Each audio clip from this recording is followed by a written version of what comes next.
Salam sejahtera bagi kita semua. Perkenalkan, nama saya Yovita Raflesia Sugian. Saya dari Prodi D3 Perpajakan. Di sini saya akan menjelaskan terkait materi menghitung dan mencatat secara akuntansi mengenai angsuran pajak. Baik, langsung saja.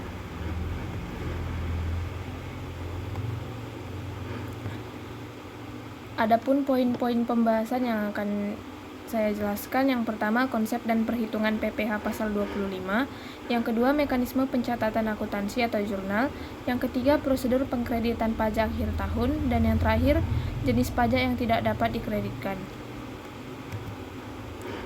Kemudian konsep PPh pasal 25. Definisinya, angsuran PPh yang dibayar sendiri setiap bulan dalam tahun berjalan. Dasar perhitungan berdasarkan PPh terutang SPT tahun lalu, kemudian dikurangi kredit pajak atau PPh 21, 22, 23, dan 24, kemudian dibagi 12 bulan. Adapun tujuannya meringankan beban pajak di akhir tahun atau pay as you go. Pencatatan akuntansi atau jurnalnya, yang pertama klasifikasi akun, dicatat sebagai aset lancar atau pajak dibayar di muka. Jurnal rutin setiap bulan, pajak dibayar di muka, PPh 25 di debit, kas atau bank di kredit. Penting diingat, jika ada denda keterlambatan dicatat sebagai beban denda atau bukan aset. Mekanisme pengkreditan pajak. Definisinya, mengurangkan pajak yang sudah dibayar atau aset dari total pajak terutang atau kewajiban. Kondisi akhir tahun, PPh 29 atau kurang bayar, PPh terutang lebih besar dari kredit pajak.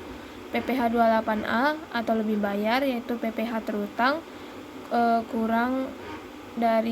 lebih kecil dari kredit pajak. Adapun syaratnya harus memiliki bukti potong atau setor yang sah.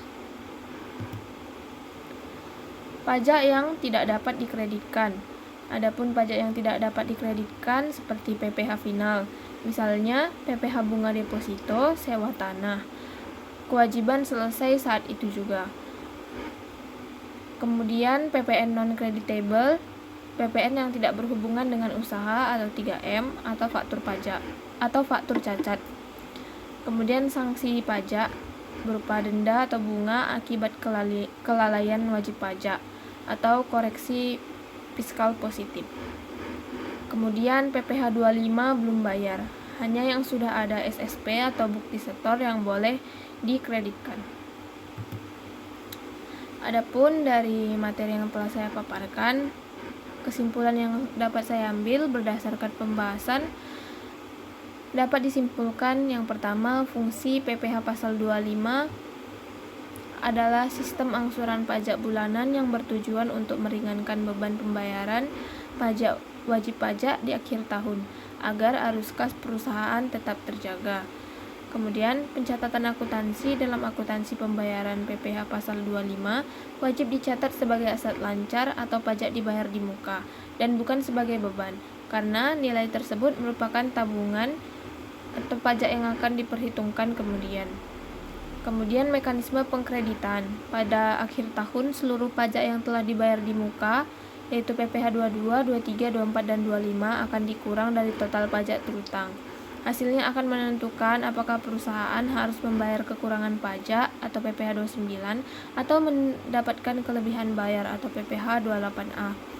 Yang terakhir, batasan kredit pajak. Tidak semua pajak bisa dikreditkan.